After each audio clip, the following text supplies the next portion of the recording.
In Islam, the notion is that the Prophet Muhammad is the final prophet, the last of the prophets. And so then the question becomes in the eyes of many other Muslims, are these people really Muslims or not?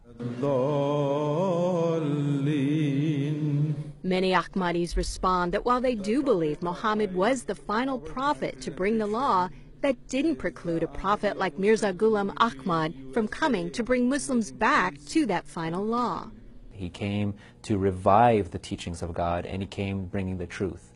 Mirza Ghulam Ahmad preached what he called jihad of the pen, or persuasion through discourse, saying that violence was not necessary to defend and propagate Islam. He said we live in a time where jihad, an aggressive jihad by the sword, is no longer needed because you don't have to ever defend freedom of religion physically. He said we live in a time where you're no longer physically attacked simply for being a Muslim. So he said jihad by the sword is done. Many Muslims, and certainly in South Asia as the movement was developing, extraordinarily controversial, rejected. It was seen as the equivalent of heresy. And that view persists. Today there are millions, some say tens of millions, of Ahmadi Muslims spread across 195 countries. In many parts of Asia and the Middle East, they face severe persecution. In Pakistan, Ahmadis are even officially declared non-Muslim. They're legally forbidden to call themselves Muslims or their houses of worship mosques, and they are frequent targets of violence. I go with this fear that during the night I might get a phone call that some of my very close loved ones have been kidnapped or killed or their properties have been looted. And this kind of fear is going on. And nobody can do anything. Mahdi says it's painful, but his faith forbids any kind of retaliation. Islam promotes peace, and Islam does not need any kind of bloodshedding in the name of Islam. According to Esposito, despite the persecution, Ahmadis have a strong missionary tradition. Ahmadiyya in general are very concerned about spreading their faith. I mean, that's very much part of what they do. Ahmadis established a community in the U.S. in 1920. They claim they were the first official American Muslim organization.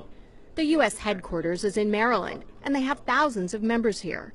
After the events of 9/11, Ahmadi leaders say they realized the need to do even more aggressive outreach, and the Muslims for Peace campaign began. They ratcheted the campaign up even further after the failed terrorism plot by a Muslim American in Times Square. We noticed that after the failed Times Square bombing attempt by Faisal Shahzad in May of 2010, that there was what people kept referring to as a deafening silence within the Muslim community. So that's where we decided, well, hey, we've been here the longest. It's incumbent upon us to do something. They developed another project called Muslims for Loyalty, which emphasized the Prophet Muhammad's teachings that Muslims should be loyal to the countries where they live.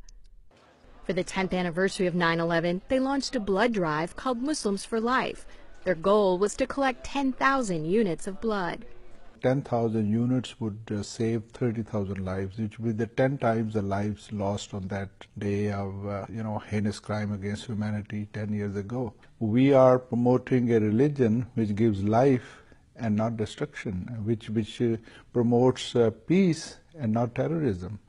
And this is not just a statement by giving our blood. They ended up collecting nearly 12,000 units of blood, and they're continuing to hold other blood drive events. Ahmadi outreach includes an active women's movement. We are given a voice, our community, the women have a voice. And we're very well educated and we're very knowledgeable about our religion.